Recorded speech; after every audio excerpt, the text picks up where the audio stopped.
Assalamualaikum warahmatullahi wabarakatuh. Salam sukses, salam sejahtera. Baik, pada kesempatan pagi ini saya akan membahas tentang kekurangan budidaya ikan lele di Keramba Apung. Jangan lupa like, komen, dan subscribe. Kerugian sistem Keramba Apung yaitu yang pertama, rawan keramba robek. Nah, seperti ini tadi ikannya semua berganti dengan ikan nila. Tebar 15.000 mungkin tinggal berapa. Yang kedua itu ketahanannya itu kemungkinan maksimal 1,5 tahun kalau itu tidak ada kendala. Karena kan namanya juga senar, kalau kena hujan panas lama-lama pasti jantar. Dan yang kedua itu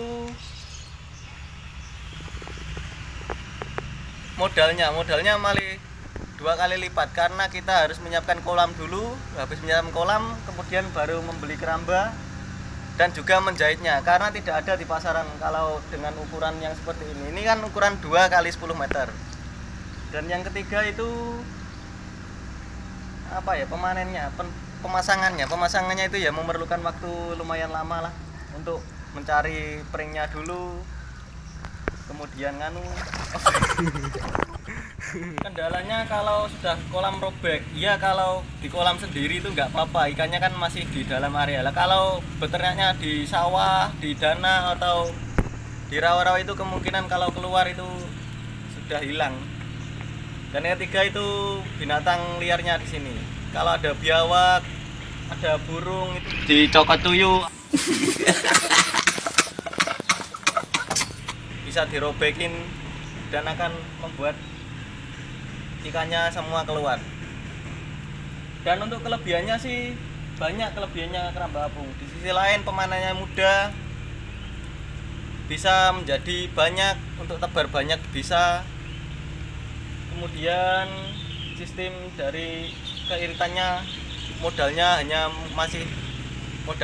menjadi murah.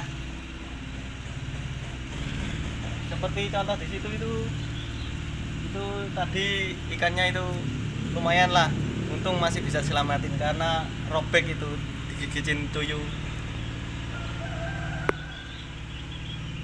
Kemudian kendala yang lain yaitu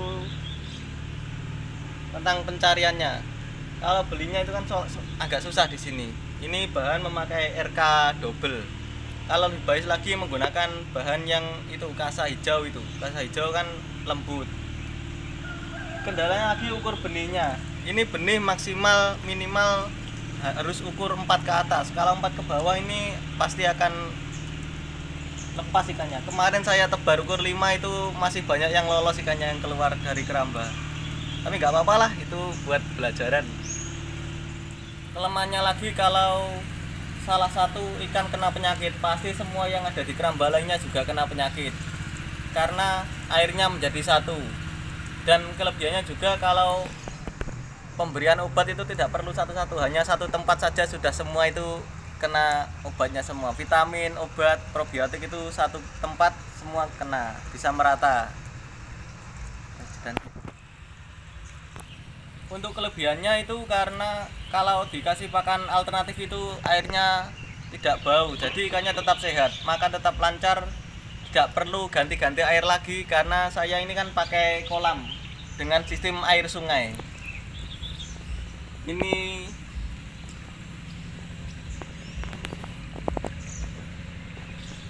kendala yang kedua yang tambah lagi yaitu kalau ikan telat pakan.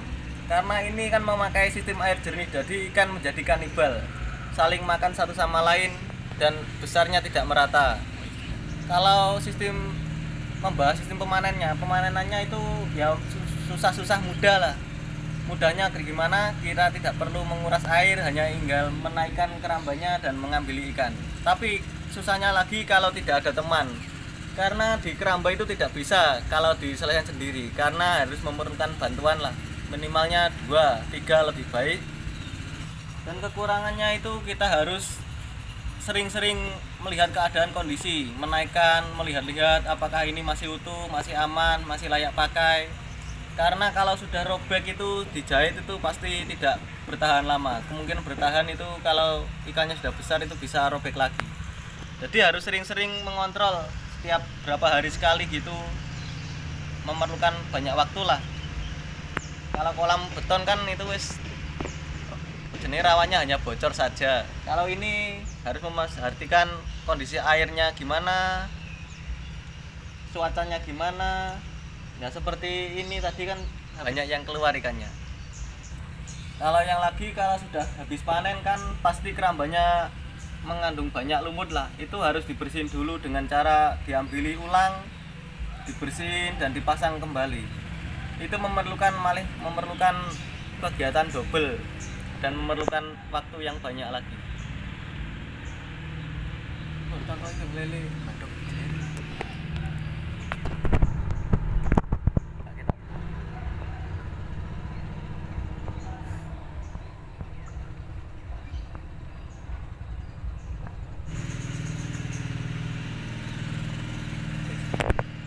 Kelebihan selanjutnya itu kalau di sistem keramba apung ikan itu persaingannya ketat, pertumbuhannya cepat.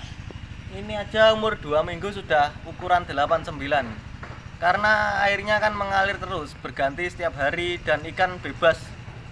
Ikan itu air itu setiap hari hitungannya apa jenenge Berganti terus lah. Karena di sini kan ikan itu bisa merasakan air yang bersih terus ganti setiap hari. Jadi kita tidak perlu repot-repot ganti air, nguras air, tambah lagi. Ini kelebihan yang mudah sih. Cuman ya kekurangan, kelebihan pasti ada lah di semua sistem itu. Saya menggunakan ini sistem tebar padat. Alhamdulillah kematiannya juga minim. Cuma itu yang lolos keluar itu banyak.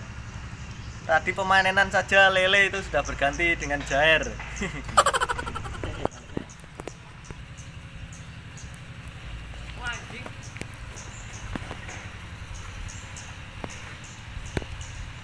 Ini tadi habis pemindahan.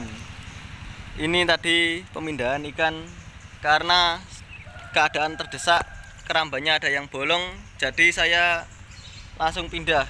Padahal ini saya mau buat tebar baru, benih baru, tapi gagal. Nggak apa-apa lah, daripada ikannya habis semua.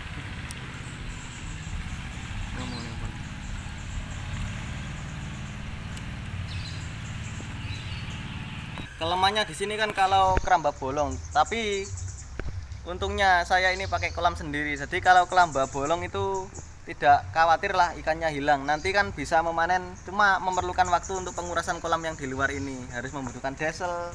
Cuma ikannya bisa tidak hilang lah, tidak langsung hilang ke bawah arus atau hilang ke danau gitu. Sini ikannya di luar itu ikan yang memakan sisa-sisanya.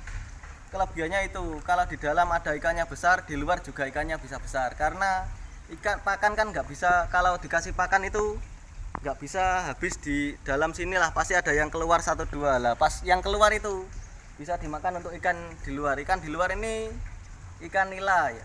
Jadi kita bisa memanen 2 kali lah. Ikan di dalam panen, di luar juga bisa panen. Kelebihannya gitu, kalau kita memakan seperti ini pakai telur ya. Ini kalau kita memakan yang dalam, pasti yang luar juga ikut makan. Karena pakannya keluar lembutannya gini keluar dan dimakan oleh ikan yang di luar. Kelebihan lagi kalau nila kan kalau dibiarkan bisa manak sendirian, beranak semakin banyak. Dan di sisi lain juga minim pakan, tidak perlu dikasih pakan juga bisa besar. Karena ikannya sudah makan sisa-sisa dari pembuangan pakan yang di dalam. Ini saya akan kasih contoh pembuktiannya yang tadi kerambanya bolong habis karena digigit tuyul. Nih, saya lihat dulu.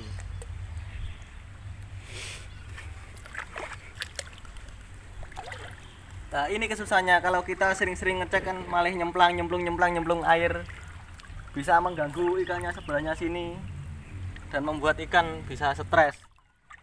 Gimana tadi? Ini dia keramba yang robek ini. Lah ini segini tadi yang robek. Kalau lupa tidak meneliti setiap hari, pasti ikannya habis semua keluar dari sini. Dan kelebihannya lagi itu ini, kalau ini sih mudah-mudahan sih sudah tidak ada kekurangan lagi ya. Namanya juga sistem petani pasti ada untung ruginya. Baik tidaknya kita harus bisa menguasai keadaan lah dan tidak pantang menyerah. Gagal bangkit lagi. Tapi kalau gagal terus ya itu bukan namanya usaha, itu kegagalan. Tidak dapat mengulangi lagi. Karena kegagalan itu motivasi buat keberhasilan yang kedepannya. Baik, saya akhiri. Bila ada salah kata saya mohon maaf sebesarnya. Salam sukses, salam sejahtera. Wassalamualaikum warahmatullahi wabarakatuh.